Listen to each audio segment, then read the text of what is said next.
And now, Jalen and Jacoby.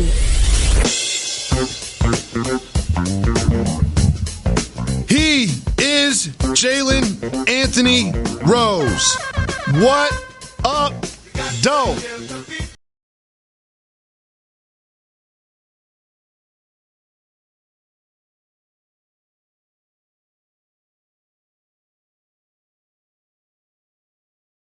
We put it on wax.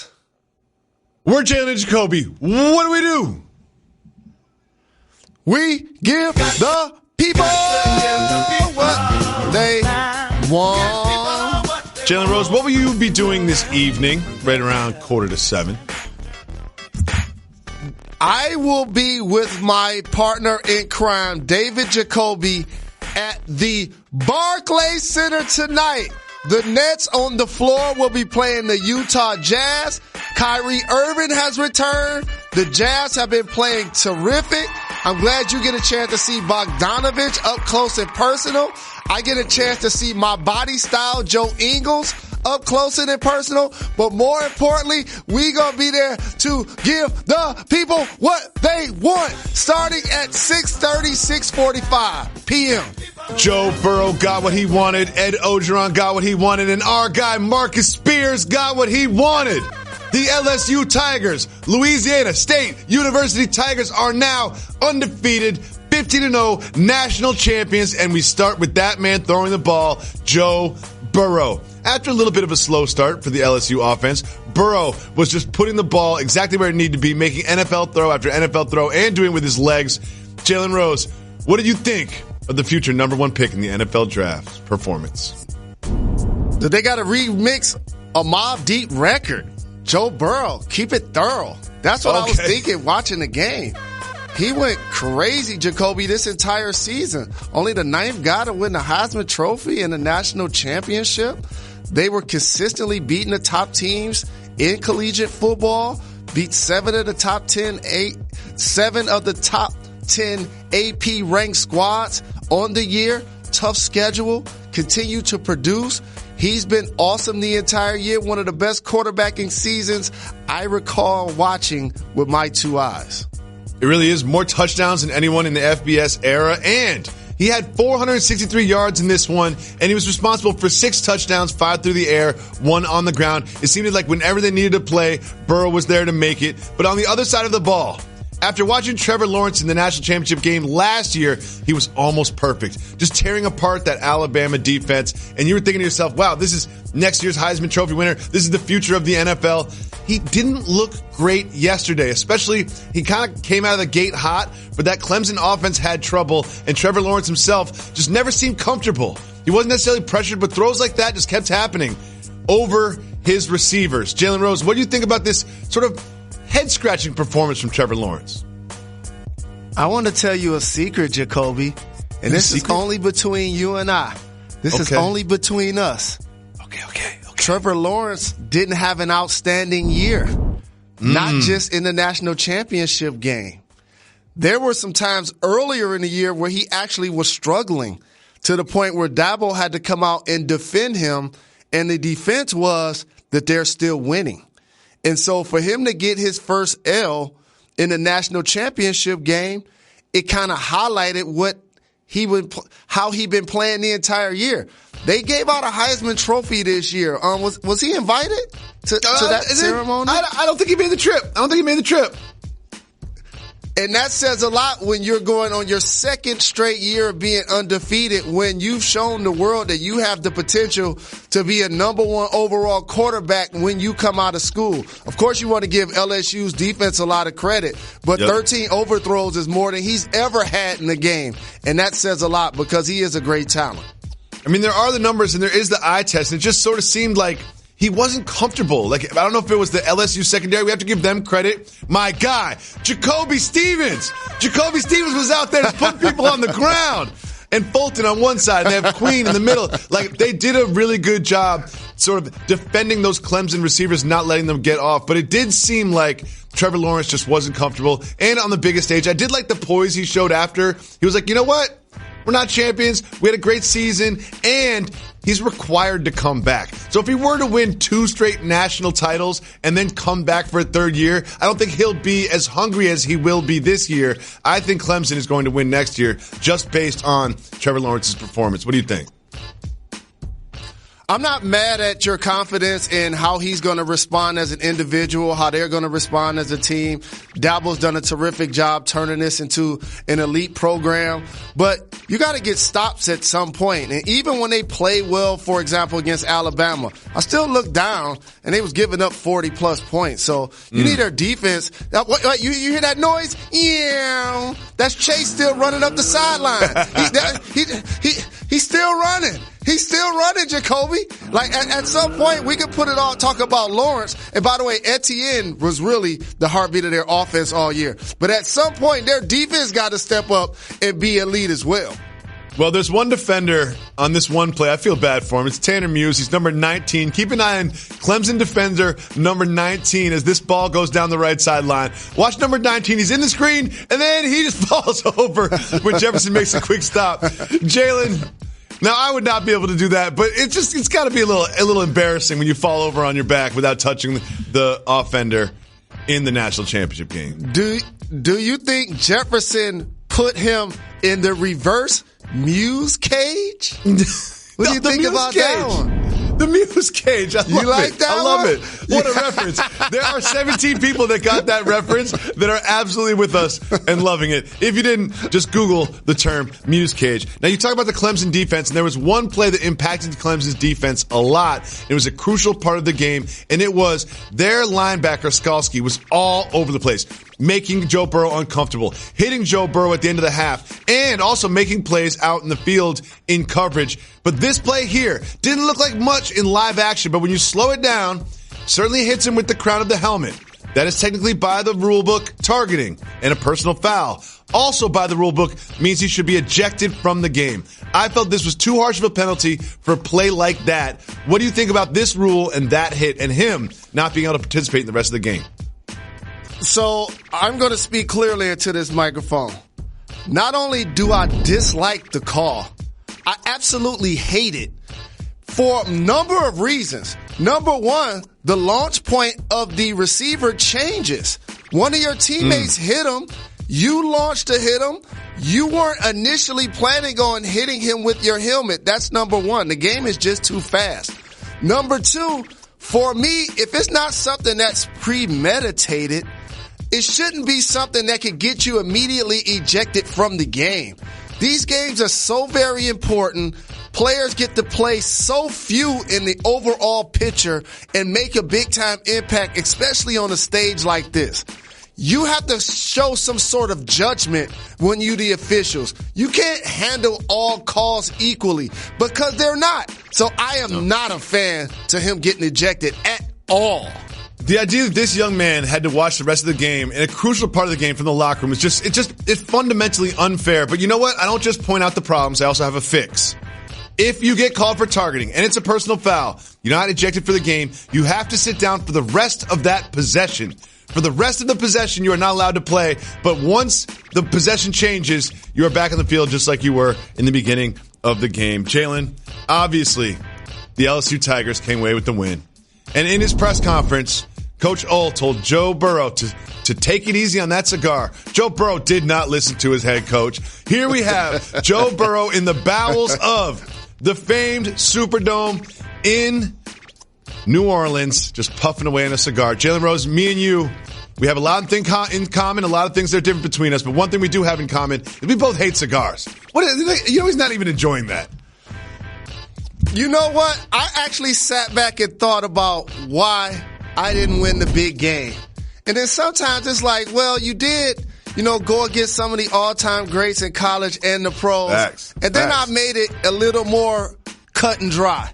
I don't like champagne and I don't like cigars. So both are overrated. That's why I never won a championship. Both are wildly overrated. Champagne, too bubbly. You can't drink that much of it. It makes me burp a lot. And cigars are cool for like 20 seconds. For the first 20 seconds of a cigar, you feel like you look good, but then you accidentally inhale it. You start coughing. You stink. Your clothes stink. Your breath stinks. Cigars last for like an hour and a half. You know Joe Burrow didn't even enjoy that. Once they were done getting that shot of him smoking the cigar, he put it out and then grabbed a beer. All right. Congratulations to the LSU Tigers and all of our colleagues that went to the great Louisiana State University. This is your time. Enjoy the celebration this weekend in Baton Rouge. I'm sure that you all will. So we move on from one purple and gold to another purple and gold. The Lakers beat the Cavs.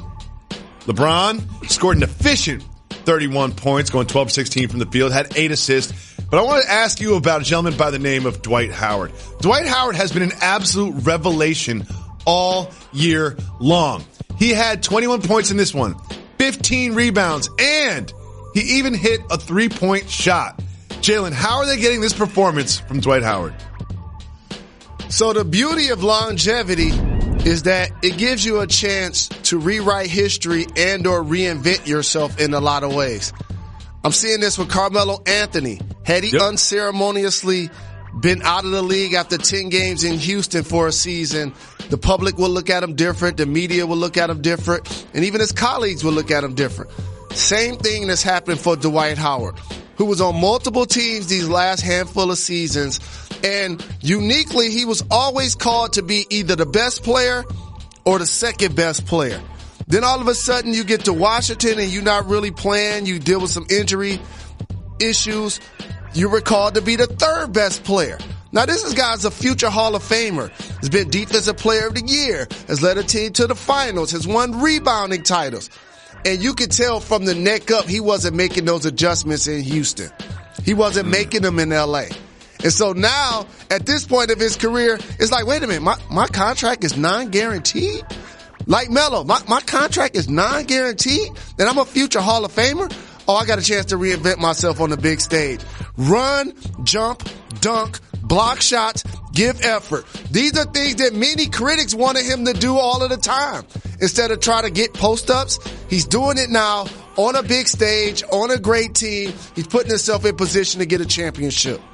So there's always reports about maybe the Lakers will make a trade. Maybe Kuzma's available. And there are also some reports that Rob Pelinka has made everybody available in the purple and gold except for AD and LeBron. However, the Lakers have won 9 straight games and they have the best record in the Western Conference, not by a slim margin either. Jalen, do you think they make a move potentially trading Kuzma or somebody else to bolster the roster as they head into the playoffs?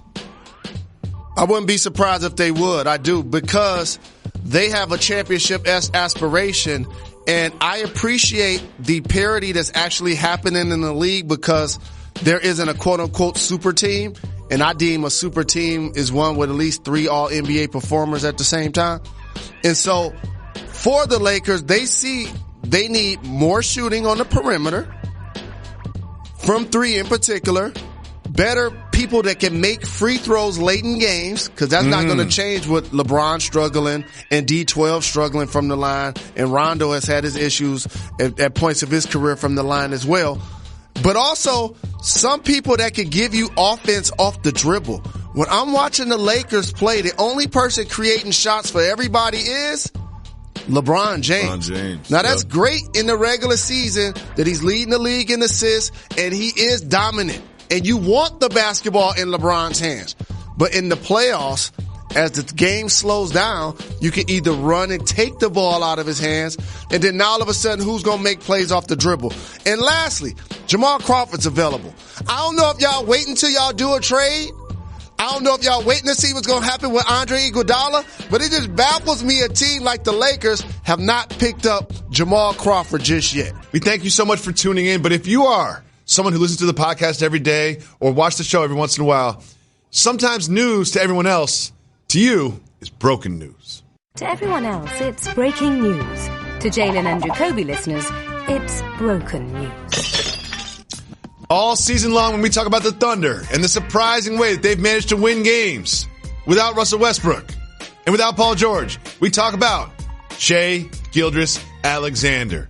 We've been talking about Shai Gilgeous-Alexander all season long, and now everyone is. Why? Because he put on a show yesterday against the Timberwolves. Not only did he have 20 points, not only did he have 20 assists, he had 20 rebounds to go along with that. And he's a guard. Jalen, what do you think about SGA's breakout performance last night against the Timberwolves? You know, our theme for this program is to give the people what they want. And that is a fact. What we take pride in doing is going deeper into the box score, introducing you to people before they actually become mainstream stars. So we took pride in talking about the Nuggets and Jokic and Pascal Siakam. One of our guys last year in the playoffs got traded this offseason, Shai Gilgeous-Alexander, and it flew under the radar for everybody. And now all of a sudden, this young guy who's lanky, I love his court demeanor. I love his awareness to track down balls and grab 20 boards, but also his court sense that he can still score, he can still get you dimes, and he doesn't look rattled. I like the same maturity that somebody like Luka plays with. Yep. He has that also. A calmness about himself, never seems to really get sped up, more athletic than you probably give him credit for. He's going to be a terrific player in this league. He really is, and he's a very, very young man, too. The youngest to ever have a 20-rebound triple-double, and he's not that big. He probably weighs less than I do, which isn't saying that much, to be honest.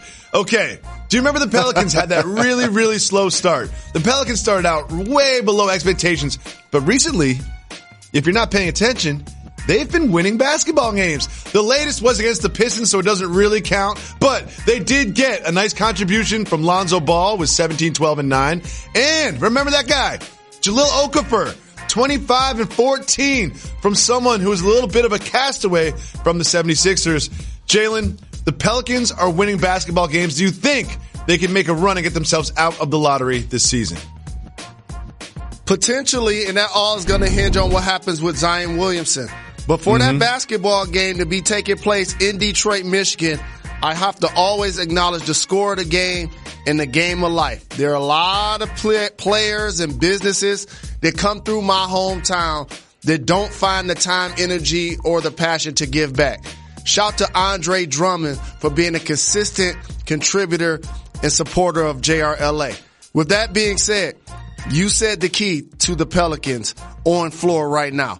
Lonzo Ball been playing like a top-tier player. Yep. That's what I expect from a guy that allowed me to be adopted into their family. I have expectations not only of him for that reason, but he a big guard. And he went number 2 overall.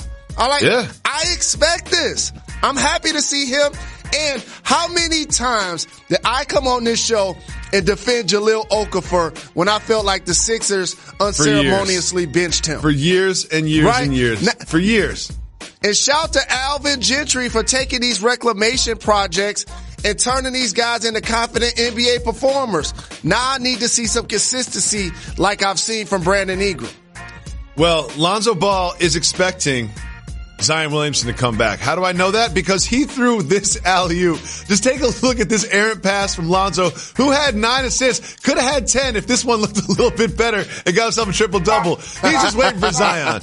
He's just waiting for Zion to come back. But Jalen Rose, there is something that happened during this game that I really need to talk to you about. And when there is video that we need to break down in detail, you and I need to go to the table.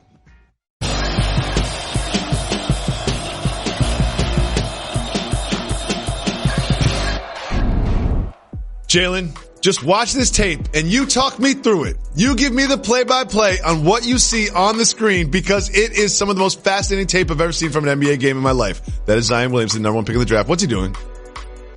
What's he doing? So I'm going to tell you exactly what he's doing. First off, so many people have been coming to New Orleans over the last couple of weeks. And I know they're on the road trip. I know he was in Detroit. But you can't tell me if he spent days, minutes, hours there over this last couple of weeks, people ain't been hitting him up.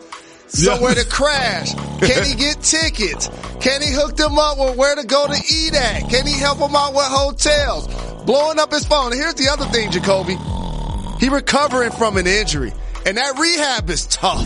He been working hard between the leg dunks. Remember you were talking about how Andre Drummond's giving back to the community? Zion was giving back to the community of Detroit the night before that game. That's what it seems like to me. It seems like Zion was also giving back to the community of Detroit the night before that game. Jalen, it is now time for Soft Move or Boss Move.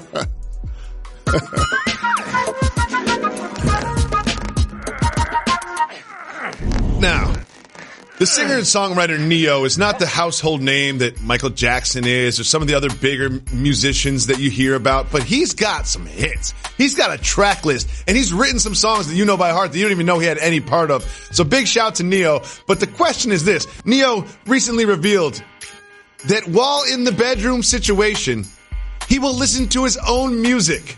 Listening to your own music while in the bedroom. Soft move or boss move? Soft move. Soft move. That's I think it's a soft move, my guy.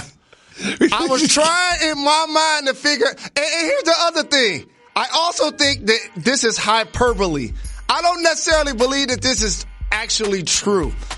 Also, because if you think about it, there was a period of time before he was actually making music that I'm pretty sure he loved music. He had to be listening to something before he started being a successful artist himself. That's number one. But also, wouldn't it be a little eerie? It's weird. Like, is he singing along? To make moves? Like, does he sing along to the music? He knows the words. He wrote them himself. It's just a little creepy. It's like putting on Jalen and Jacoby in the bedroom. I'm not doing that.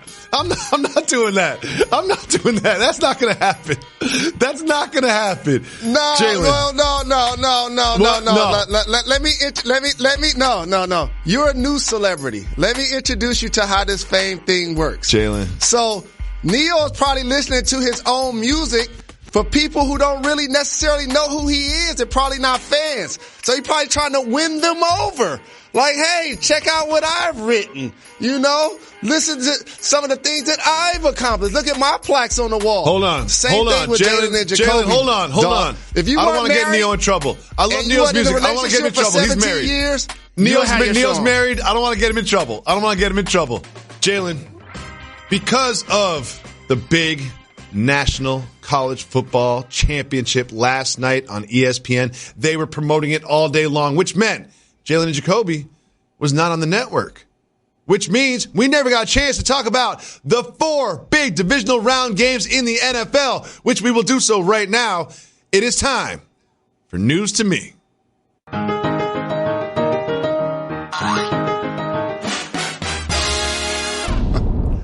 Jalen, we start with an absolutely shocking upset in Baltimore. I would have never, ever thought that the Tennessee Titans and Ryan Tannehill and Derrick Henry would go into Baltimore and not just beat the Ravens, but beat the Ravens like this. Jalen Rose, what did you think of Derrick Henry? Not only 195 yards, but also threw for a touchdown. This was a shocker for me, but I want to make sure I give props to the Titans. And it shows how when you have an identity, there's always something to build on. And they've decided that they have a bell cow at running back in Derrick Henry. They needed somebody that could take care of the football in Tannehill, that sometimes he's going to throw 30 times, sometimes he's going to throw 15 times. But we've never seen a running back have 180-plus yards rushing in 3 straight games. It has never happened in the history of the NFL. And you know, I come on this show so many times. You remember who I was comparing Derrick Henry to, right? You remember who I say he run like? Earl Campbell. Okay? Oh, that's right. I think when I was saying that, I think that was going over a lot of people's head. Like, that's the kind of guy that now all of a sudden your defense can rest and get Gatorade and get out there and fly around the football field and make plays. And while we're going to give Henry his props, and rightfully so, let's talk about the quarterbacks they've just beaten in back-to-back weeks. Tom Brady and Lamar Jackson. Now, that's 2 different styles. That's the A side and the B side. Crazy. You got the GOAT with 6 championships that you can find in the pocket. And then you have the joystick of a player that still, by the way, was the first guy to throw for 300 and rush for 100 in a playoff game. And then all of a sudden you game plan for both of those guys in back-to-back weeks. That's terrific coaching. I want to give them props. Nobody thought that they could make it to the AFC Championship game. Jalen, me and my friend were talking over the weekend about who Derrick Henry reminds us of, and here's what we came up with. Brandon Jacobs, but actually good. So, Jalen, I do want to talk about Lamar Jackson quickly. That's wrong. Because Lamar Jackson has had 2 playoff games in his short career, and in both playoff games, he didn't play that well. Are you concerned about this becoming a pattern moving forward, or were they just flukes? I don't think Brandon Jacobs deserved that shot, especially a Super Bowl champion. I'm not going to allow Lamar struggling in his couple of playoff games, considering this is so very young in his career. And yes, you could point to the fact that how they're going to respond when they get down. And yes, they're basically 0-4 when they have gotten down in Lamar's career as a starter. And I understand you don't want him throwing the ball 59 times. But guess what else? You don't want anybody except Joe Burrow probably throwing the football 59 times. Except one guy's in college, the other guy's in the league. They were about balance. They were about ball control. And like I told you, the time of possession and the rushing yards were going to be crucial. I want to make sure I give the Titans credit, not talk about what the Ravens are not. Quick question. Where my homies? Where my homies? Patrick Mahomes, the Chiefs, fell down 24-0 until Mahomes turned it on and started working the magic that we saw from him all last year. Jalen Rose, how dangerous is Patrick Mahomes moving forward through these playoffs? So there was a slight moment in this game halfway through the first quarter, and I saw the Titans advance and the Texans were winning. I was thinking, so we about to have an all Belichick AFC championship with 2 of his former player and or coaches. And then I looked at the TV again. I'm like, they got Patrick Mahomes on the other squad, don't they? I'm like, they still got a chance to win this game. And so I sat up a little bit. I'm like, I'm about to watch and see if he's actually able to bring these dudes back.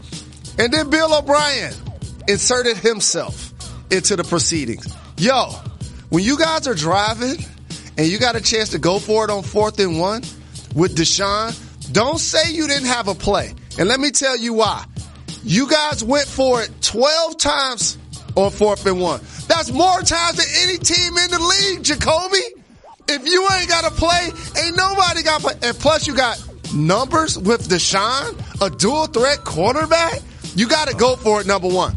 Number 2, you can't chase points. You can't chase decisions. And when you didn't go for it, you felt bad. You felt some type of way. So you know what you did? You outthought it. You overthunk it. You said, I'm going to outsmart everybody in the entire world, and I'm going to fake this punt. I know we're going to make this. I know we're going to. And what you do, you give them a short field, and then all of a sudden, they get like 3 or 4 touchdowns, and each of the drives are like 3 or 4 plays or less. You let them right back into the game momentum-wise. You must punt the ball and at least make them drive the field, not allow them to score in 2 or 3 plays. And that play you just showed, Damian Williams had 3 touchdowns. You can't hand the ball to somebody better. He'd have better off putting some money in his pocket. Like, you see how he put it right on his hip, Jacoby? So he didn't have to break stride. Patrick Mahomes is a special football player, and I'm glad I got a chance to watch every snap of that game. Jalen, 4 words, bang, bang, Niner gang. They made light work of your visiting Vikings, and they did it the 2-way they've been doing it all season long with defense like that and with running the football, using the fullback as a lead blocker. Can they win a Super Bowl with this kind of old school style of football? You see D on defense getting up, making plays, and like Ron would say, I drive a caddy, you fixing a Ford. He returned. And Bosa, I liked how he laid on the field and allowed himself to just absorb the moment and take in the fan love and the support and then get up hype with it. And I'm happy my guy Richard Sherman, who when we were hosting the ESPYs, had him on years ago. We talked to him about why players should hold out for more money in the collective bargaining, and he agreed with us that they should attempt to strike. But you know what?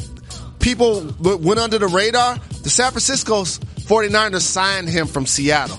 And a lot of people said he was probably washed because they didn't play well last year. They had double-digit losses. He dealt with some injury. And so now all of a sudden he back balling, defensive front getting up to the quarterback, making him uncomfortable, pick right to him. right to him. Feeling. Beat him to the spot, pick right to him. I can't front, and I don't have a dog in the race, so to speak. Or how about this? I don't have an animal in the race since the Lions ain't performing. You like that one? No. I must see Patrick Mahomes' offense versus the 49ers defense in the Super Bowl. I want to see To it. me, those are the best units remaining. Very quickly, Jalen, very quickly, I just want to say one thing. Did we all forget about Aaron Rodgers? Think about what we just said. We're talking about the Niners and Mahomes' offense. Did we all forget about Aaron Rodgers? Is Aaron Rodgers out here being like, remember when you said I was the GOAT 2 years ago? What happened to me? Why are you talking about me? It's a what have you done for me lately league. And he can quickly change that narrative. I always felt like the Seahawks were outplaying expectations all season. And then when they had injuries at running back, I just felt like that they'd hit a ceiling. But shout to Russell Wilson for a terrific season. But Aaron Rodgers could silence any doubters or noise by winning this weekend. He's from Cali. He returns to play. He can make a statement by beating the 49ers if he shows up and plays well. Jalen Rose, we have one segment where you decide what we talk about. It is called Keep It Moving. If you want to discuss the topic, you say hit the brakes. If not, me and Method Man jump in the minivan and keep it moving.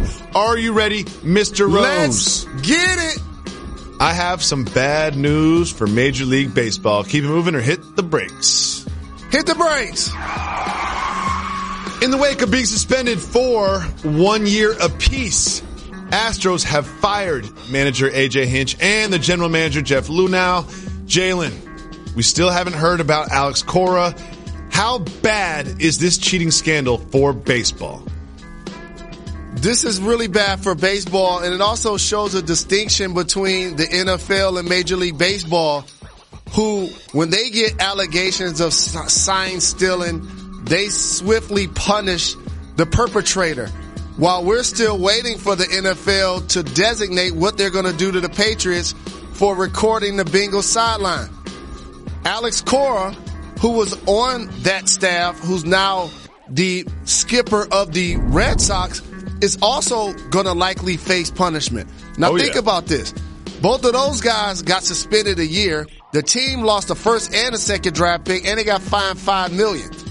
For an individual to now get suspended for a year, he'll probably lose his job. Just like A.J. Hinch lost his, just like the GM lost his. So this is a big revelation for Major League Baseball. Next, the Clemson Tigers lost last night, but they have a chance to redeem it all against Duke in basketball tonight. Keep it moving or hit the brakes. Duke won 9 straight by an average of almost 23. Keep it moving for now. We keep it moving. We keep it moving. Is it time to be concerned about the Los Angeles Clippers? Keep it moving or hit the brakes. It is not time to be concerned. We know when they're healthy, they're one of the elite teams in the NBA. Keep it moving. We keep it moving. We keep it moving. Bismack Biyombo does a lot of things on the basketball floor that you could never think of doing, but he did something off the basketball floor that you cannot do. And let's just check in on how Bismack Biyombo is getting some treatment, Jalen Rose. He is getting eye acupuncture. Needles in his eye and around his eye. Jalen, would you ever do that? The Bismack is going off. The biz. Go off. Go off. No, I would not consider putting needles that close to my eyes. Now, I don't have 20/20 like I used to. No, you don't. I've been struggling trying to decide what's my next move. Do I need some readers, Jacoby? Do I need LASIK? No. What is the next move for your brother? Here's the first move is this, Jalen Rose. I'm going to be honest with you. Every time I hand you my phone, like, hey, look at this, the first thing you do is go for about 20 seconds. What your first move is to go see an eye doctor and then follow their advice, not your co-host advice on a sports television show. Moving on. Conor McGregor is already looking past Cowboy Cerrone at his next fight. Keep it moving or hit the brakes. He don't want those Floyd hands. Keep it moving. He trying to get a paycheck. Keep it moving. Keep moving. We keep it moving. You have to see this young child play a racing video game? Keep it moving or hit the brakes? Hit the brakes. You got to check out my little guy. Now, I've got a bunch of little kids, so I know how old this kid is approximately. He's probably about 4 years old, maybe 5. Look at him reach down for the gas pedal. Got one hand on the stick, and then look at him make these moves. Jalen, how impressive is this little kid? I'm extremely impressed, especially the way he's rocking the clutch with his left hand. Yeah. I can tell he's a rider by the way he's holding the wheel. I used to play pole position, a video game growing up. It was one of my favorites. It's a classic. And that's kind of what that visual reminds me of. But there's another little tyke that probably tomorrow on the show we need to give love, who blew up the internet. He has to be the Jalen of the week. I saw the video of a young man made 5 straight jumpers in his crib. He had his brother or one of his family members being Flavor Flav, pumping him up. It was great footage. I was so jealous watching that footage and then watching my son attempt to do the same thing. I was so jealous. Shout out to you, Quincy. Great chess player. Finally, Diego the Turtle is an absolute legend. You got to hit the brakes. The brakes. Let me tell you a story about Diego the Turtle. He lives in the San Diego Zoo, and he has got an extremely active libido. But his species was becoming extinct in the Galapagos, so they flew Diego to the Galapagos, where he sired about 800 children and saved the species. And they said, Diego, now it's time to go back home, my guy. And he has since retired. Jalen Rose, is Joe Burrow taking too much time away from the hero that we really should be celebrating, Diego the Turtle? So first off, we talk way too much about Joe Burrow. We mentioned LeBron James. We talked about great NFL action. This should have led our show. Diego needs a statue. I'm serious.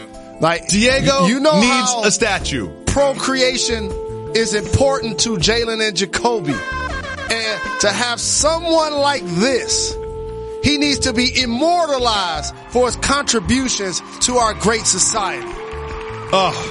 Diego, I'm going to start. You know what? I got some money for a statue for Diego. We got to get a statue for Diego for sure. We're going to start that movement. We're going to get a statue for Biggie outside of Barclays. We're going to get a statue for Diego wherever he wants it. Jalen Rose, the LSU Tigers, won the national championship. They didn't just win the national championship. They did it in New Orleans. So we had to hear from our brother, Marcus Spears. 1, just to make sure he's okay. And 2, because this is his big day. Let's check in. Hey, Jalen and Jacoby. Can y'all talk about more LSU, please?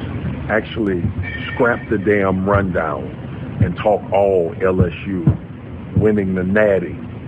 I'll see y'all soon in New York, and we're going to talk about it again. Peace. So, Jalen, you used the term hyperbole earlier in the show, and I'm not sure you used it correctly, but I can't correct you on it because I'm not exactly sure what hyperbole means, but I believe it's when you sort of exaggerate and call things the best of all time, and I've heard some of that this morning. Do you think that this is the best team of all time? No, I don't say best team. 15-0 is an amazing accomplishment that so few teams have been able to accomplish. I do want to give them credit again. They've beaten all comers. 7 of their 7 teams in the top 10. That's really impressive. That's extremely impressive. Joe Burrow, however, I probably can make an argument for the best season of a quarterback. Could. 60 passing touchdowns. 60. Let me tell you a stat that the media is kind of running with that I'm just going to say I don't like right now. I don't like the responsible for stat. And that would be 65 for Joe Burrow. And let me tell you why. I know that also means rushing and passing, but sometimes it's the receiver doing the work. It's the running back. It's the tight end doing the work. We ain't gonna give the quarterback all of the credit and act like they're responsible for. I just don't like that term. Oh, see, I do like responsible for because I don't want to throw a deep pass down to the 1 yard line and have somebody punch it in and act like I'm not responsible for it. But Jalen, I do want to say this. Not only did we hear from Marcus Spears, our brother, but we also heard from our sister, Chiney Agwumike, about some huge news in the WNBA. Now, I think it's universally understood that WNBA players are not treated fairly. Well, they have just agreed to tentative terms on a new CBA, and they're making steps toward being treated fairly. Let's take a look at some of the things that this new CBA has accomplished. Amongst others, they have raised the minimum salary, and the best players can make up to $500,000 between salary and additional league and team compensation. They've enhanced the league environment when it comes to quality of life, meaning travel, hotels, and foods, and working moms and family planning benefits. And they have better off-season options, including off-season compensation for their players. Janae's very excited about this. Jalen Rose, what do you think about this monumentous day in the WNBA labor? So you mean working moms that play basketball can actually now get benefits? What a noble thought. How about that? You mean to tell me that, now somebody can make up to $500,000 a year that's really good at sports? Like, I'm ecstatic about the progress that's being made here, and I'm not going to ignore it in any way, shape, or form. But I ain't ready to celebrate it just yet, because I want to see the travel accommodations actually change. I want to see a lot of the things that are moving in the right direction continue to move in that direction. So as somebody that's been a supporter and very outspoken, I am happy about the negotiations of this CBA, but in my opinion, it's still a long way to go. Absolutely. Jalen Rose, tonight we will be in the Barclays Center for the Jazz Brooklyn Nets game, putting on a live show right when you enter the building. We will be right there. Come to Barclays, celebrate us, celebrate the Nets. We'll be waiting for you right when you come inside the building. We always say we give the people what they want, so we're not just going to give you the television show audio. We always give you podcast exclusive, Too Hot for TV. See, Jalen, you got to understand, the most popular Bogdanovich is Boban. And then the second most popular is Bojan on the Jazz. I like the third most popular Bogdanovich, my man Bogdan Bogdanovich on the Sacramento Kings. But you know I love Ingles. And now that they have Bogdanovich and Ingles on the same team and the Jazz are playing well, they've got a nickname for those two, Bojingles. Bojingles will be in the building instead of Bojangles. But listen, this opportunity came about, and we were going to do it in the 40-40 club, but then we found out, you got to be a season ticket holder to get in the 40-40 club. That's not giving the people what they want. That's giving the 1% what they want. So we said, where can you put us in the building where we get to see the most people, interact with the most people? So I don't know exactly where it is, but it's on the concourse right when you enter and get past security. We'll be right there. And you'll see us. Come give us a pound. Come say what's up. We will not be hard to find. If you don't have tickets for the Nets Jazz game and you're in Brooklyn, just get them right now. We got some T-shirts for you. We got some handouts for you. And what agenda do we have when it comes to the message that we want to get across to the people, not just of Brooklyn, but of the Barclays and the Nets specifically? So we have a couple of messages that are really important to us. One, I hope people continue to appreciate the progression of our show. We talk so much about giving the people what they want. We have so many people in Los Angeles and South Seaport that are behind the scenes that make things go. But it's always important for both of us to be what I term industry tastemakers, which do things and then other people copy them, and rightfully so. So right now, a couple of things that we're doing that just nobody else is doing as a podcast. They're not going live on Twitter. They're not live on IG. And your favorite podcast, guess what they're not doing? They're not pregame at an NBA arena like we're going to be tonight, giving the people what they want. So we're happy that we have a team that's innovative and continues to be flexible when we come with new ideas and thoughts. And one of the things we're going to make sure that we own tonight, for those that have been following the program, we succeeded in L.A. like about 5 or 6 years ago of them getting rid of the Captain America statue outside of the building. Got to get that thing We took credit for that. We talked about it for 2 years. We looked up. It was gone. But now we're not just taking somebody off the team. We adding to the squad. And you know what we're trying to do? We're trying to get another statues outside of Barclays. And you know who we want it to be of? The person who coined for public consumption the phrase Bed-Stuy on his classic albums. The notorious B.I.G. needs a statue at Barclays, and we gonna be there tonight to start the campaign. You know what? He also coined the phrase spread love, it's the Brooklyn way. And now Brooklyn needs to spread some love back and show him that love in the form of a statue outside the Barclays Center. It is only right that Christopher Wallace, Notorious B.I.G., Biggie Smalls the illest, deserves his own statue. So we're gonna get there on boots on the ground. I'm not gonna write a strongly worded email. We're going to get boots on the ground. We're going to show up and show out. We're going to be right there, and we're going to preach the gospel of getting the Biggie statue outside, and Kyrie back, too. Kyrie back, so you got to show up.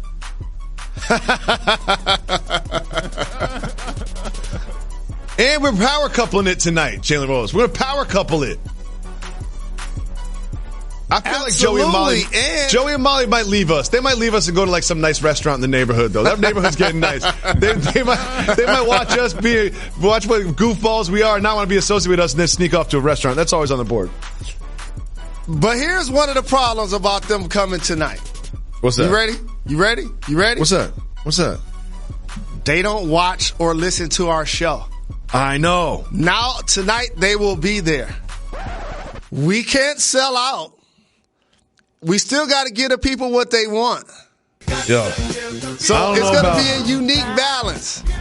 I don't know about Molly, but I know that my wife don't listen to me no matter what I'm saying, no matter if I got a microphone, there can be a crowd of people around me. I can have speakers blaring my voice. She can just tune it out like a dog whistle. Like she can just tune it out like it never even happened. So I'm not worried about that. I'll never sell out.